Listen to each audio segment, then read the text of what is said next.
This painting is the finest and most compelling portrait of Elizabeth I before her accession to the throne. Elizabeth was the only daughter of Henry VIII and his second wife, Anne Boleyn. It's the earliest individual portrait of Elizabeth, and she's probably aged only around 12 years old. There are two books in the portrait, one she's holding and one is on a table beside her. And these are symbols of learning, but also of her Protestant faith. Usually, royal portraiture was intended for very public use, for a propaganda purpose perhaps, but that doesn't appear to be the case here. It was probably painted for Henry VIII by William Scroats, a Flemish artist with a very well-paid salary at the Tudor court. The clothes that the Princess Elizabeth here is wearing are incredibly ornate and very, very expensive. She's wearing a red gown, which is woven with gold thread.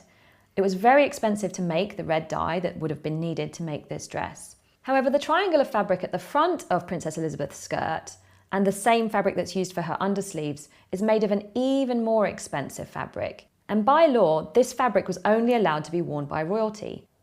The princess's hood and dress are trimmed with many, many pearls, and this was a gem that was particularly associated with Queen Elizabeth throughout her reign.